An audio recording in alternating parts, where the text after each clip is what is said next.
and Wayne within the family, and I'd be interested to know whether there's any other nicknames that we're unaware of. One nut, okay, that's one, yeah. Any more for any more? Green nut, wanker, okay, anyone going to raise me a wanker? No? Okay, right. Anything you want to say?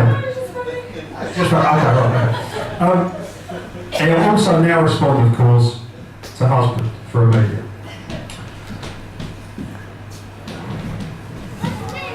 So here he is, the only one on the left, me on the right. Welcome to the world, insured by sea at 4 AM on the 30th of April 1977, weighing in at £9 on the dot. Chubba chubba. Is he that today?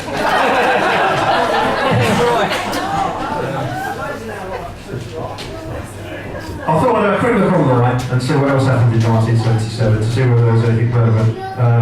And it was the same year that Elvis died, the Queen had her Silver Jubilee, and Star Wars was released. And I thought the release of Star Wars was actually quite appropriate, as Bro's always been a massive fan. And it might also explain throughout his life why the Force hasn't been particularly strong for him, is it? Especially when you review his catalogue of disasters. And an early demonstration of this was when he reached age 3. As you can see, an early example of a blow evading the Force there, and this particular injury comes as a result of him teasing and subsequently trying to wrestle our next door neighbour's dog. Disaster and injury played an early part in his life. And carrying on through those early years, he also managed to turn mealtimes into a disaster. I'm not sure what he was tucking into here, but it wouldn't surprise me if it was one of his own turds. Look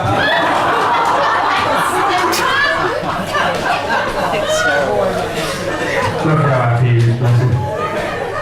Probably explains why he took so much shit, doesn't it? Moving on. Here he's about age 5. At this point we enjoyed a wonderful period of brotherly love. We got on, shared everything, and played beautifully together. Yeah. In fact, we got on so well, we weren't happy to be dressed in the same clothes. And this trend continued for a few years as well. Still a lovely bit of 80s argyle there, on her page. Looking good, looking good. In fact, while sorting through the old photos for this speech, which Mum kindly dug out for me, I stumbled probably across over about 30 photos of us dressed in the same colour, and I just wondered whether or not you used to get a buy one get one free deal or something. Anyway, at age 5 he started primary school at Shawnee in Kent. Look at him. I think you'll agree, for a first school photo, he looks pretty chipper. Perfect teeth, beautiful smile, perfect tie knot, nice shirt. In fact, it's hard to pick fault with that photo, isn't it? However, I think Mum must have been on the sherry when she cut his fridge.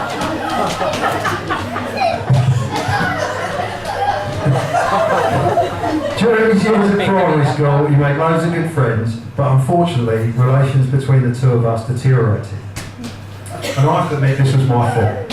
As we grew up, I didn't like him hanging around with me and my mates, and I was pretty mean to him as a result. Looking back, I regret that. But it happened, and what makes the situation worse is I used to exploit it. I frequently say to him that if he wanted to spend time with me and my mates, then he'd have to do some crazy stuff for us. He effectively became our very own stunt monkey. With his love for danger though, I thought this would be right up his street. The place I used to explore this most was when it came to tricks and stunts on our bikes. There's a BMX bandits. A bit more on the goal there actually, mate. Yeah, I'll find out. Have your turn in a minute. Now, we did do some pretty stupid stuff over the years, but my personal favourite was when we made him unknowingly recreate the flying BMX scene from the film E.T. Picture the scene. My mates and I have been up the local chalk pits all day, riding our bikes over the massive boreholes up there. There were 3 in total, one each had a name. There was Katie, Big Bertha, and Tits. The last one, for obvious reason, had 2 dips. Now, the middle lumping Tits, my mates and I made a huge jump. We must have been piling up the earth for the best part of an hour. It was massive. In fact, so much so, none of us actually had the balls to go on. At that point, Hugh Bro, in the distance, at the top of the vines. Here, Bro, I shouted.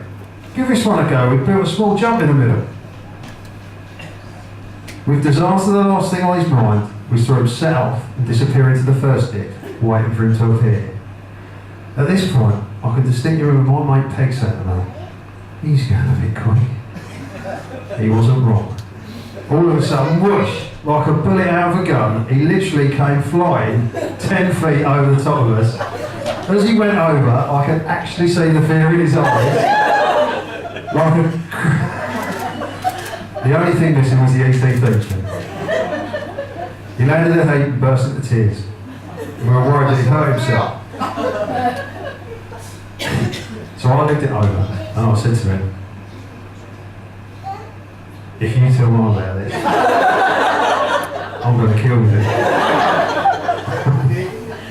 That's probably love, and it was just another brush with disaster for him. And then next came his early teenage years. And as I'd now passed my driving test, I was off with my mates disputing with the ladies.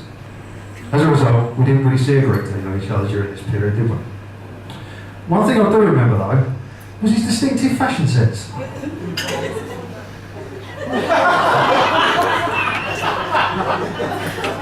As you can see, it was really quite something. Oh, yeah.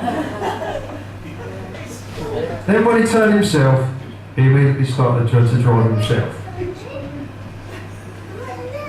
Oh, hang on, wrong photo. That was him learning something else. Anyway, as I was saying, having passed his test, it was his turn to be let loose on the public highways, which is where his disastrous tendencies went up a notch. Although we had our own cars, we were both very lucky that Dad let us drive his sports cars. Yeah, this is the pool. Here he is making his choice. What a nightmare decision for an 18-year-old, eh? Bro clearly developed a bit of a soft spot for the Porsche though. In fact, he loved it. It also happened to be Dad's pride and joy. Here he could be seen getting in for another flat-out race around town. Sorry, quite drive around the seafront. On the day in question, he'd apparently nipped out for one of those quiet drives around the seafront. And he was just pooping around the roundabout when he lost control, span around, mounted a curve, and whacked it straight into a lamppost. Turn away now, Dad.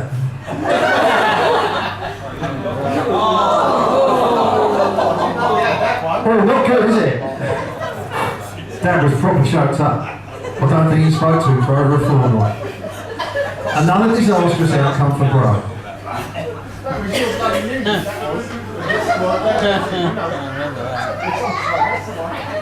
I blame you.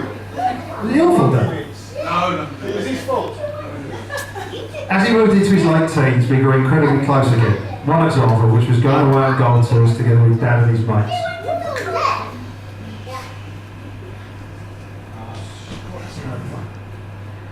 This was probably taken about 20 or so years ago in Portugal. And it looks idyllic, doesn't it? A lovely father and son golf course photo. But it doesn't revive that memory for me though. I'd like to draw your attention to the golf buggy on the right. This was basically Wayne's hot rod for the week. And I was his passenger. Every opportunity he'd thrash it, spin up the tyres, skid it, etc. I remember it being up on 2 wheels at several points. And he nearly rolled it. On one occasion, he even rear-ended it into another car occupied by a couple of Dad's mates. And we hit them so hard, we thought we'd given them whiplash. The manoeuvre that nearly killed us though came one afternoon on a tight and windy cliff-top path. Whilst flat out and yanking the steering wheel from side to side, I quote, to get the back out, he lost control and came in a whisker and taken us over a cliff edge. I could see the rocks falling away as we struggled for traction. It was petrified. Once we skidded to a stop, I remember thinking to myself, surely that'll slow him down. But he just looked at me whilst laughing and said, sorry about that, bro. Thought we'd got us for a moment there. Normal racing service then resumed. And so we come to the modern day. I love this photo of the two of us. It's not only for the fact that we aren't dressed in the same clothes. It was taken a couple of years ago on a golf tour, and as usual we had just the best time together. For many reasons, these days we're closer than ever, and I'll do anything with him or for him, apart from letting drive. Summing up, I'm over to bits, and he's the best brother I could have wished for. Thanks, man. Now, I've also got to do my toasting duties, so firstly, I'd like to thank our lovely bridesmaids today, and Emilia. I think they're beautiful, wonderful, and I'd like you to quickly raise a glass and just raise a toast to our bridesmaids. To the bridesmaids.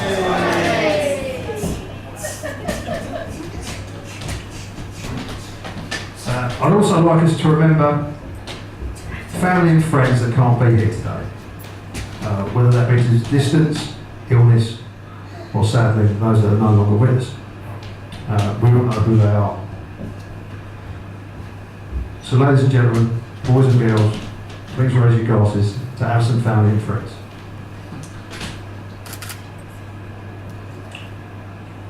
Bro's already said this, but I'd like to echo it as well. To Caroline and the team here at the Birch Hotel, she's been fabulous for me. She's taken the nerves out of this. I don't know where she's disappeared to, but I'd like to thank her as well.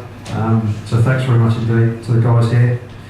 And finally, I think it's safe to say, disaster today has well and truly taken a backseat, with love and companionship taking over. Bro's fallen in love with the most wonderful lady you could ever wish for in Emilia, who incidentally looks absolutely stunning today. So two fine girls that he loves dearly, Emilia and Anya, and girls, you also look fabulous today. And he's scrubbed up all right himself, to be honest. He's definitely fallen on his feet, and I can't begin to tell you, mate, how chuffed Bex, I and the boys are for you both. Therefore, one last toast. If you could please be upstanding this time as well, and raise your glasses to Wayne and Emilia, the bride and groom. That's all from me now.